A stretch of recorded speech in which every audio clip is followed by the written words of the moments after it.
Brilliance Audio presents An American Duchess by Caroline Fyffe, performed by Stina Nielsen. They dance just for me, Charlotte Aldridge thought, looking out across the ocean of swaying stalks of wheat. A light breeze cooled her skin and lifted her mood as she walked beside her pony cart, filled with loaves of bread. The spring yield, planted last January, reached greedily toward the warming sun. This crop would not bear as much as the winter harvest, but would surely keep the small market town of Brightshire, as well as the country folk of Goldenbrook, fed through the winter months. The inhabitants of the nearby hamlet depended on each morsel the reaping machine left behind. The cart bumped easily along the pitted dirt road. The pony's lead line tossed across the animal's back. A rare Adonis butterfly, known in Kent for its shimmery blue shade, flitted across the path and landed on a stalk of wheat. Slowly, its large wings opened and closed.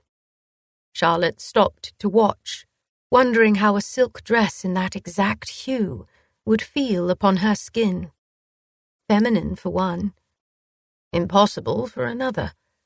She wrapped her arms around her middle, imagining, longing. Then, without so much as a by your leave for her breathless admiration, the lovely creature took to the sky and was gone. She heaved a sigh and ran to catch her cart. Ahead, a stone bridge arched over a narrow brook.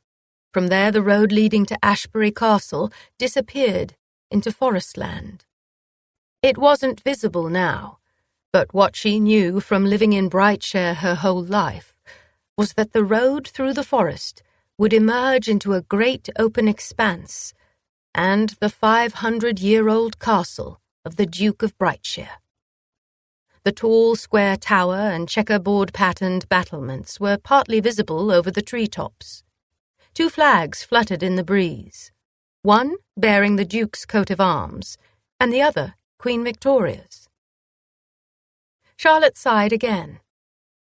The scent of wildflowers reached her nose, reminding her of costly perfume noblewomen took for granted as much as the air they breathed.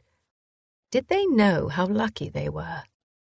Charlotte would be happy with a single dress that hadn't been handed down through the village, but was new, hers alone. She gazed at the tower. There was something magical about Ashbury. But since the death of William Northcott, Duke of Brightshire, and then his son and heir, who had worn the title for less than a year, a cloud had hung over the town. The Northcotts were the most important family in the area and employed many of the villagers. The lucky ones, with jobs inside the castle, relayed the goings-on and tensions from Ashbury on a daily basis. Charlotte's cousin Amelia worked as a scullery maid, and her monthly visit home was anticipated with excitement. During the time the young Duke had reigned, Amelia had brought rumours of parties and gambling, as well as tension between the Duke and his mother, the Dowager Duchess. Then, the young Duke had died in a hunting accident, and his body hadn't been recovered for 2 whole days. The affair had been ghastly. His death, and the fact that a new Duke or Duchess had not been announced, had been the subject of speculation for 9 long months. And now, rumours abounded that the knife wound that had killed him might not have been an accident at all, but murder. The rumours made Charlotte fear for her brother. Thomas was 20, older by a year, and seemed to be hiding something important about that day. She dared not pry for fear of learning something she would not like to know.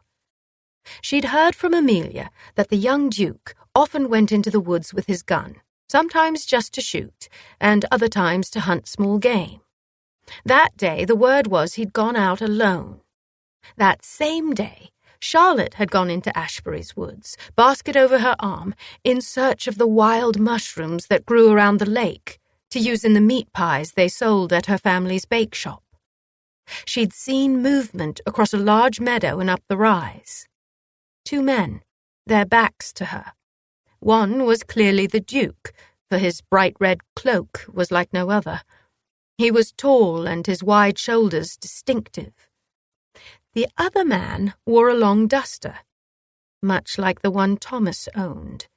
He'd been partly hidden by trees, making his identity uncertain. Thomas delivered the bread to Ashbury every Tuesday and ran into the young Duke now and then. He spoke often of the Duke's conceit and condescending words. There was no love lost between them.